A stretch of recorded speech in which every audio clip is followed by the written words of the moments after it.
জানাচ্ছি জুম ক্লাসে is IFRS এর ফান্ডামেন্টাল বিষয়গুলো আমাদের সবাই বিং এ প্রফেশনাল আমাদের সবারই জানা উচিত এবং সবাই জানি জিনিসটা একদম সিম্পল ভাবে আমরা, কারণ এগুলো তো একটা অনেক বড় ব্যাপার। প্রত্যেকটা মানে এক একটা আইএফআরএস নিয়ে যদি আলোচনা করা যায় অথবা একটা আইএস নিয়ে যদি আমরা আলোচনা করি, একটা নিয়ে এক একটা ক্লাস হয়ে যাবে, তাও শেষ হবে না এক্সাম্পল সহ। তো আমরা ফান্ডামেন্টাল ভাবে একদম বেসিক যেটা আমার জানা দরকার সেই জিনিসগুলো আমরা একটু আলোচনা করব। এখানে আমরা আজকে দেখব যে আইএসটা কি, আইএফআরএস কি, আইএস আইএফআরএস এর এটা কিভাবে আসলো এবং আমেরিকান যে গ্যাপ আছে ইউএস গ্যাপ আইএফআরএস এটির ভিতরে পার্থক্যটা কি, এই স্ট্যান্ডার্ডের কি কি দরকার।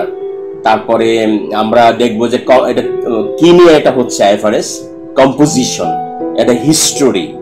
তারপরে আমরা দেখব কম্বিনেশন অফ অ্যাকাউন্টিং স্ট্যান্ডার্ড, আর আমাদের বর্তমানে আইএস কতগুলি প্রযোজ্য বা কতগুলি আছে, আইএফআরএস কতগুলি আছে, এবং আমরা দেখব যে কয়েকটা, সবগুলো তো দেখার আজকে সুযোগ হচ্ছে না।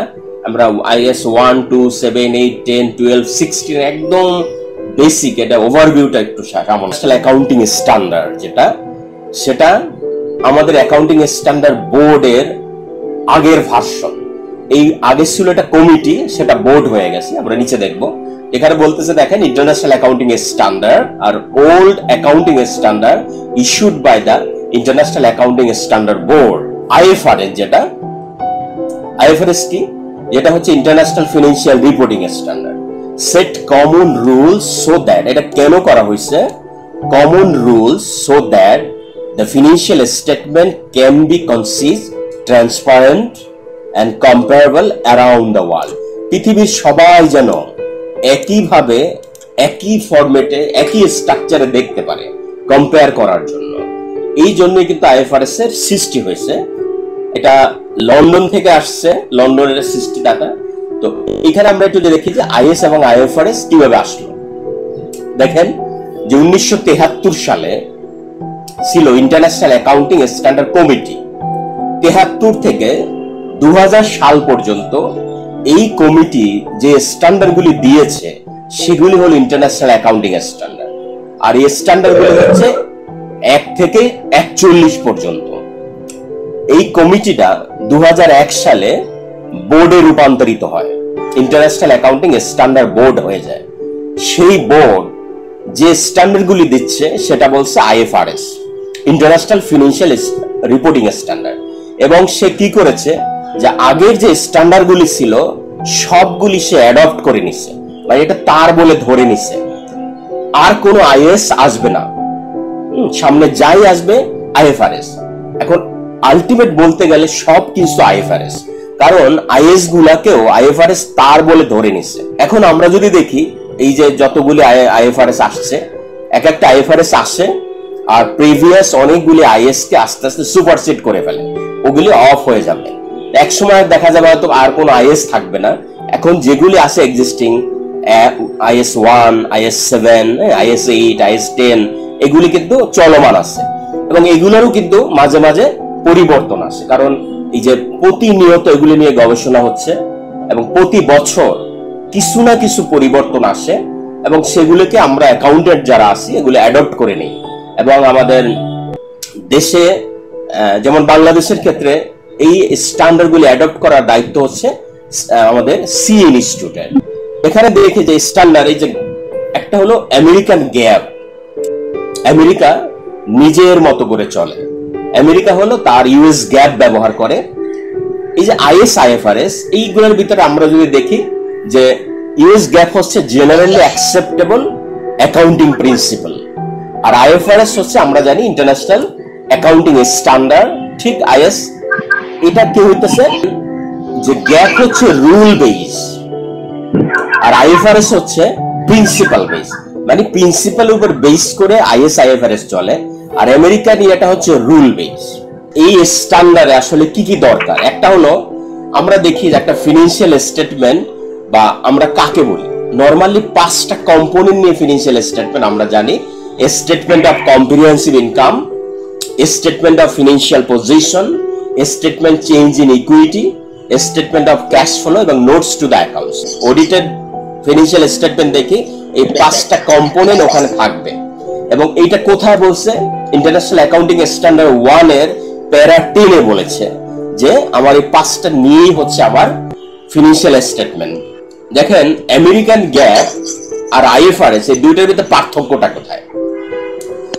আমেরিকান গ্যাপ আর আইএফআরএস এর পার্থক্য হচ্ছে যে দেখেন যে গ্যাপ শুধু আমেরিকায় যে তার যে দেশগুলা সেখানে চলে, আর আইএফআরএস পৃথিবীর 110টার বেশি দেশে আইএফআরএস অ্যাপ্লিকেবল এবং ব্যবহার করতেছে। আর গ্যাপটা হচ্ছে রুল বেস, আইএফআরএস হচ্ছে প্রিন্সিপাল বেস। এখানে দু একটা স্পেসিফিক উদাহরণ হিসেবে বলতেছে যে আমরা আইএফআরএস এ লিফো পদ্ধতি অ্যালাউড না। লিফোটা হচ্ছে লাস্ট ইন ফার্স্ট আউট। আমরা যখন ইনভেন্টরি ক্যালকুলেশন করি, যেটা সবচেয়ে শেষে আনছি সেটা প্রোডাকশনে আমরা নরমালি আমাদের দিব হলো ফিফো অথবা ওয়েটেড এভারেজ। লিফোটা প্রোহাবিটেড করছে আইএস 2 দ্বারা, কিন্তু আমেরিকান গ্যাপে আবার লিফোটা অ্যাকসেপ্টেবল, অ্যালাউ করা আছে। তারপরে হলো আইএফআরএস এ এক্সপেন্সেস ডেভেলপমেন্ট এর কস্ট হিসাব করে, আর ইউএসএ করে ক্যাপিটালাইজেশন ডেভেলপমেন্ট কস্ট। টাকা যদি আসে তাহলে আমি এখানে ইনকাম হিসাবে দেখাবো বা আমি আমার রেভিনিউ দেখাবো। আর আমরা কি করি, আমি বিক্রি করে ফেললাম, টাকা আসে নাই, তারপর আমরা আইএফআরএস অনুযায়ী এটা কিন্তু রেভিনিউ হিসেবে দেখাচ্ছি। এই দুইটার ভিতরে এই রকমের কিছু কিছু গ্যাপ আছে। আইএফআরএস কম্পোজিশন কি কি মিলে হলো আইএফআরএস? এক হলো আইএস মিলে, ইন্টারন্যাশনাল অ্যাকাউন্টিং স্ট্যান্ডার্ড, আইএফআরএস নিজে, এবং হলো এইখানে যে এসআইসি এবং আইএফআরএস সি, এইগুলি মিলে হচ্ছে টোটাল আইএফআরএস। হিস্টোরি হিসেবে বলা যায় যে বোর্ড হইছে, এই বোর্ডের মাধ্যমে যে স্ট্যান্ডার্ড গুলি আসতেছে সেগুলি হলো আইএফআরএস। বর্তমানে যে অ্যাপ্লিকেবল আইএফআরএস গুলি আছে, আইএফআরএসটা প্রথমে হলো 1 নম্বর আইএফআরএস 1। এটা 2008 সালে রিলিজ হয়। First time adoption of financial reporting standards, যেই প্রতিষ্ঠানগুলি প্রথম অ্যাডপ্ট করতেছে এরা কিভাবে করবে সেইগুলি এটার মাধ্যমে বলা হয়েছে। এরপর আছে আইএফআরএস 2 শেয়ার বেস পেমেন্ট, এটা 4 সালে আসে। তারপরে বিজনেস কম্বিনেশন 2008 এ আসে। এই কম্বিনেশন মানে আমি যখন 2-3টা বিজনেস একসাথে কম্বাইন করে ফেলবো, কম্বিনেশন করব, ওটা কিভাবে করব সমস্ত পদ্ধতি, অ্যাকাউন্টিং ট্রিটমেন্ট গুলি এটার মাধ্যমে আসে। ওটা হলো ইন্স্যুরেন্স কন্ট্রাক্ট, সেটা কিন্তু আবার সুপারসিড করে ফেলছে আইএফআরএস 17 মাধ্যমে, যেটা 23 সালে এটা বাদ হয়ে যাবে। 23 সালে এটা বাদ হয়ে যাবে কারণ আমার আইএফআরএস 17 মাধ্যমে এটা সুপারসিড করে ফেলছে। এরপর হলো IFRS 5 non current asset, held and sale for discontinue operation, যেই সব প্রতিষ্ঠানগুলি মানে তারা অপারেশনটা ডিসকন্টিনিউ করে, মানে তার অপারেশনটা হচ্ছে না কিন্তু কোম্পানি আছে, এদের জন্য তারা নন কারেন্ট অ্যাসেটটা যে হেল্ড এন্ড সেল কিভাবে কি করবে সবকিছু এই 5 এর মাধ্যমে বলা হচ্ছে। তারপর 6 নম্বরে হলে আমার মিনারেল রিসোর্স, হ্যাঁ, এইগুলি নিয়ে যে অ্যাকাউন্টিং ট্রিটমেন্ট সেটা হচ্ছে আইএফআরএস। হচ্ছে ফিনান্সিয়াল ইনস্ট্রুমেন্ট ডিসক্লোজার কি হবে। 8 হচ্ছে অপারেটিং সেগমেন্ট, মানে আমার অপারেটিং সেগমেন্ট মানে যে আমার মনে করেন যে একই প্রতিষ্ঠান, আপনি যদি প্রোডাক্ট ওয়াইজ বা ডিপার্টমেন্ট আছে, ডিপার্টমেন্ট এক্স ওয়াই জেড, এগুলি সেগমেন্ট আগে আমার অপারেশনটা কি হবে, রেভিনিউ কেমন হবে, রেভিনিউ হিসাব হচ্ছে ইনস্ট্রুমেন্ট। আইএফআরএস 9টা হচ্ছে ফিনান্সিয়াল ইনস্ট্রুমেন্ট, আমি কিভাবে কি করব অ্যাকাউন্টিং, এটা 14 সালে রিলিজ হয়। তারপরে আইএফআরএস 10 হচ্ছে কনসলিডেশন অফ ফিনান্সিয়াল স্টেটমেন্ট, এই যে মনে করেন আমি আমার একটা কোম্পানি আছে, আমার সাবসিডিয়ারি আরো 3-4টা আছে, সব মিলে আমি কিভাবে কনসলিডেশন করব, একটা ফিনান্সিয়াল স্টেটমেন্ট তৈরি করব, তার বিস্তারিত জিনিস হচ্ছে আমার এখানে আইএফআরএস 10 এর মাধ্যমে বলা হয়েছে। জয়েন্ট এগ্রিমেন্ট হচ্ছে 11, 12তে হচ্ছে disclosure of interest of other entity. তারপরে হলো 13 মাধ্যমে আসছে ফেয়ার ভ্যালু মেজারমেন্ট। যেমন আগে আমরা দেখতাম যে কোনো কিছুর যে ফেয়ার ভ্যালু আমি যে নির্ধারণ করব, আগে বলা ছিল আমরা জানতাম যে আর্মস লেন্থ ট্রানজাকশন, যে আমার জানা মতে বোঝা মতে যে এটার ভ্যালু কেমন হইতে পারবে। যেমন আমি যদি একটা জমি কিনতে যাই তাহলে জমিটার ভ্যালু কি হবে, তাহলে আশেপাশে জমি কি দামে বিক্রি হয়েছে সেটা ধরে আমরা করতেছি। কিন্তু এই যে ফেয়ার ভ্যালু মেজারমেন্টে এখানে কয়েকটা লেভেল নিয়ে আসছে। হ্যাঁ, এটা 13 মাধ্যমে, এটা আসতেছে 2011-তে আসে, তার 14-তে আসে রেগুলেটরি ডেফারেল অ্যাকাউন্টস, তারপরে 15-তে রেভিনিউ, যেখানে আগে যেটা ছিল আমার IS 18 রেভিনিউ এবং IS ছিল 11, গুলি বাদ হয়ে এখন আসছে revenue for contacts and customers with customers. এটা হলো 14 সালে রিলিজ হয়, এটা অ্যাপ্লিকেবল ফর অল। তারপরে 16-তে আসছে লিজ। লিজে সবকিছু বলতেছে অপারেটিং লিজ। আগে যেমন আমরা জানতাম দুইটা লিজ ছিল, দুই ধরনের, একটা ফিনান্সিয়াল লিজ আর একটা অপারেটিং লিজ। এখন কিন্তু সব operating lease based on IFRS 16। এটা একটা বড়, এটার জন্য আলাদা একটা ক্লাস দেওয়া দরকার আসলে। তারপরে হলো 17-এ আসছে ইন্স্যুরেন্স কন্ট্রাক্ট, এটা গেল IFRS। IS যেগুলো অ্যাপ্লিকেবল আছে, IS 1 presentation of financial statement, এটা একদম ফান্ডামেন্টাল, যে আমি ফিনান্সিয়াল স্টেটমেন্ট আমি প্রেজেন্ট করব কিভাবে, সে কিন্তু আমার IS 1-এ বলে দিছে কয়টা কম্পোনেন্ট থাকবে, কোথায় কি হবে, সব কিছু এইটার ভিতরে বলা। তারপরে ইনভেন্টরি হচ্ছে 2 এর মাধ্যমে বলা আছে। এটা হলো সাসপেন্ড হয়েছে 89-তে IS 18 এর মাধ্যমে। এটা হয়েছে উইথড্র করা হয়েছে 4, 5ও চলে গেছে, 6ও এখন নাই, এখন আমার আছে হলো 7। চলমান আছে ক্যাশ ফ্লো। এই যে আমরা দেখি যে আমাদের ক্যাশ ফ্লো আমরা বের করি অপারেটিং অ্যাক্টিভিটিস, তারপরে হলো ইনভেস্টিং অ্যাক্টিভিটিস, ফাইন্যান্সিং অ্যাক্টিভিটিস, এই সব জিনিস কিন্তু আসলে IS 7 এর আন্ডারে, এবং যেটা 1992 সালে এটা রিলিজ হয় এবং এই আলোকে কিন্তু চলতেছে আমরা। এরপর 8, এটা একটা vital issue, accounting principle, change in accounting estimation and error. যে আমার যে অ্যাকাউন্টিং প্রিন্সিপাল, মনে করেন আপনি একটা প্রিন্সিপালে কাজ করতেছেন, আবার এই প্রিন্সিপাল আপনি পরিবর্তন করে ফেলেন। মনে করেন আপনি একটা ডিপ্রিসিয়েশন আপনি স্ট্রেট লাইন মেথডে নিচ্ছেন বা হিসাব করতেছেন, এখন আপনি এটা যদি এমন সিস্টেম হয়, রেগুলেটরি রিকোয়ারমেন্ট হয় যে না এটা আমার যে যা ব্যালেন্স আছে তার উপরে নিতে হবে, তাহলে কিন্তু আপনার পলিসি চেঞ্জ হয়ে যাচ্ছে। এই চেঞ্জটা কিভাবে প্রেজেন্ট করা হবে সেটা IS 8-এ বলছে। এটা even after the reporting period. যেমন আমার অ্যাকাউন্টসটা ফাইনাল হয়ে গেল, এখন যদি একটা ঘটনা ঘটে, সেই ঘটনাটা আমার এই রিপোর্টে আসবে কি আসবে না, এই জিনিসগুলা মানে আফটার আর বিফোর, সেই জিনিসটা বলতেছে 10-এ। আর এই 11টা কনস্ট্রাকশন, এটা উইথড্র হয়ে গেছে, এটা হলো 15-এর মাধ্যমে সুপারসিড করছে IFRS 15 এর মাধ্যমে, 18 থেকে এটা অ্যাপ্লিকেবল হয়ে গেছে। তার মানে এটা বাদ দেখো। ট্যাক্স, এটা আছে ইনকাম ট্যাক্স, আমার ট্যাক্স ক্যালকুলেশন, ডেফার ট্যাক্স সব কিছু এর ভিতরে আছে। 13 নাই, 14 নাই, এগুলি শেষ হয়ে গেছে। 16 রয়ে গেছে, এটাও ভাইটাল একটা, এটা হচ্ছে প্রপার্টি প্ল্যান্ট এন্ড ইকুইপমেন্ট। আমার যে ফিক্সড অ্যাসেট গুলি আছে, সেই অ্যাসেট গুলি আমি কিভাবে অ্যাকাউন্ট ফর করব, কিভাবে মেজারমেন্ট করব, কিভাবে রিকগনাইজ করব, ডিসক্লোজার কি হবে, কি হলে আমি কি করব, সেই সব কিন্তু এটা 16। এই 17 উঠে গেছে, লিজ, রেভিনিউ এটাও চলে গেছে, এমপ্লয়ি চলে গেছে, এটা আছে। এই রকমের জিনিসগুলি আসলে রয়ে গেছে এবং পাশাপাশি এর কিছু IFRS ইন্টারপ্রিটেশন রয়ে গেছে। আমরা যদি ডেলয়েটের ওয়েবসাইটে যাই, সেখানে কিন্তু লিস্ট আছে।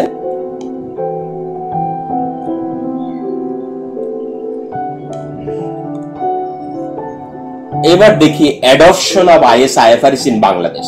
আমাদের বাংলাদেশের অবস্থাটা কি? আমরা জানি যে IFRS হচ্ছে principal base that way set up the board rules. বাংলাদেশে কিন্তু এটা কিন্তু IFRS সব জায়গায় প্রযোজ্য, যেমন United nation, European union, ADB, world bank, এরা কিন্তু এটা ব্যবহার করে এবং এদের সাথে তাল মিলাতে গিয়েই কিন্তু আমাদের কি বলতেছে, due to growing international business amount countries there is strong support to favour of IFRS। মানে সারা পৃথিবীর সাথে আমার ব্যবসা বাণিজ্য সঠিকভাবে করতে গিয়ে আমার কিন্তু অ্যাকাউন্টিং স্ট্যান্ডার্ড আমার ব্যবহার করতে হবে, কারণ সবাই যেন একই ধাঁচে বুঝে এবং দেখে। এই কারণে বাংলাদেশে কিন্তু IFRS আমরা অ্যাডপ্ট করে নিতেছি 2006 সাল থেকে। কারা করে? বাংলাদেশে যে CA ইনস্টিটিউট আছে, institute of charter accountant of Bangladesh, যারা অডিটর প্রডিউস করে, চার্টার অ্যাকাউন্টেন্ট প্রডিউস করে, পাশাপাশি তারা আমার standard, auditing standard, accounting standard সেইগুলি তারা অ্যাডপ্ট করার এই পর্যন্ত কিন্তু তাদের দায়িত্ব ছিল। পাশাপাশি আমাদের সিকিউরিটিজ এন্ড এক্সচেঞ্জ কমিশন তাদের রুলসে বলছে যে আইএফআরএস ব্যবহার করতে হবে। কারা করবে? যারা লিস্টেড সিকিউরিটি। সামনে কিন্তু সিনারিও চেঞ্জ হয়ে যাচ্ছে এই যে আমাদের বাংলাদেশে কিন্তু সৃষ্টি হয়েছে ফিনান্সিয়াল রিপোর্টিং কাউন্সিল, আমাদের এফআরসি হয়েছে। এখন এই সব কিছু অ্যাডপ্ট করার দায়িত্ব হচ্ছে এই এফআরসি কাজ শুরু করছে।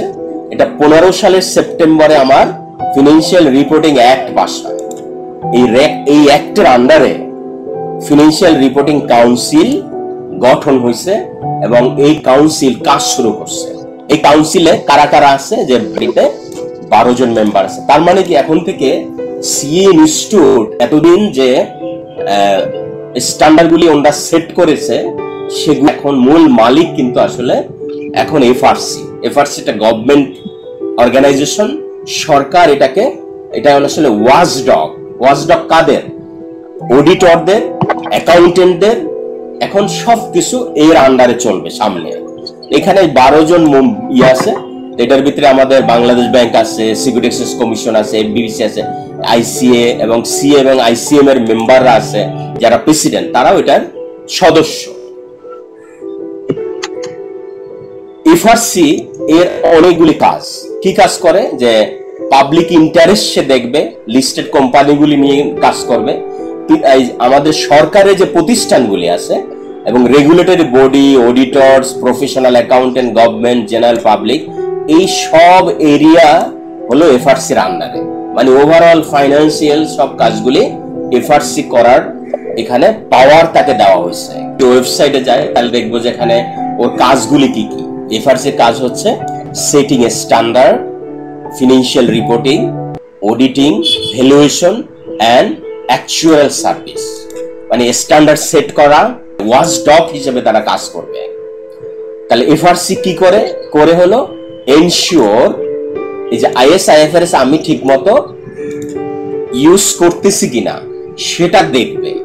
এনশিওর করবে compliance, code of corporate governance, যেটা সিকিউরিটি এক্সচেঞ্জ কমিশন আমার কর্পোরেট গভর্নেন্স কোড যেটা দিয়েছে 18 সালে সর্বশেষ, সেটা সঠিকভাবে পালন করতেছে কিনা এইটা সে ওয়াচ করবে, ইত্যাদি ইত্যাদি।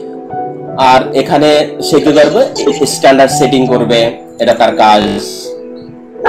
Ensuring compliance for international acceptance, যে ওয়ার্ল্ডে যেন অ্যাকসেপ্টেন্স পাওয়ার জন্য যেগুলি অ্যাকসেপ্টেবল স্ট্যান্ডার্ড আছে সেগুলি যেন ব্যবহার করে সেটা এনশিওর করবে। Ensure the effective compliance monitoring, setting necessary rules regulation স্ট্যান্ডার্ডের। দেন হলো monitoring auditing practice and exercise, যারা অডিট করে অডিটরদেরকেও তারা মনিটর করবে, ইত্যাদি হচ্ছে এফআরসির কাজ। অনেক কাজ এরা শুরু করছে। ইন্টারন্যাশনাল অ্যাকাউন্টিং স্ট্যান্ডার্ড এবং আমি যাই দেখি আইএস আইএফআরএস সবগুলি কিন্তু ফান্ডামেন্টাল কতগুলা বেসিক জিনিস আছে। এক হলো এটা একটা উদ্দেশ্যে এটা তৈরি হয়েছে বা এটা রিলিজ করছে একটা উদ্দেশ্যে বা একটা স্কোপ আছে, এক একজনের এক একটা স্কোপ। তারপরে এটা কিভাবে করবে, রিকগনাইজ করবে এবং মেজারমেন্ট কিভাবে হবে এবং ডিসক্লোজ কি হবে, এই 4টা জিনিস প্রত্যেকটা স্ট্যান্ডার্ডে থাকতে হবে বা থাকে। যেমন হলো এটা কেন হয়েছে, এর স্কোপ কি, তারপর হলো এটা কিভাবে রিকগনাইজ করা হবে, দেন হলো আমি কিভাবে এটা মেজার করব, তারপর এটা হচ্ছে আমি ডিসক্লোজ কিভাবে করব। সেই যে জিনিসগুলা এই 4টা পয়েন্ট প্রত্যেকটা স্ট্যান্ডার্ডের আছে। যে কনসেপচুয়াল একটা ফ্রেমওয়ার্কে বলতেছে যে অবজেক্টিভিটি আছে, কোয়ালিটেটিভ ক্যারেক্টারিস্টিক থাকবে প্রত্যেকটা ফিনান্সিয়াল ইয়াতে, the financial standard and the reporting entity থাকবে, the element of financial statement, এগুলো সব মিলেই হচ্ছে আমার একটা framework. Thank you. Financial management e-learning এ আপনি থাকার জন্য আপনাকে ধন্যবাদ জানাচ্ছি এবং পরবর্তী ভিডিওটা নিয়ে আসবো আমরা এর দ্বিতীয়। আল্লাহ হাফেজ।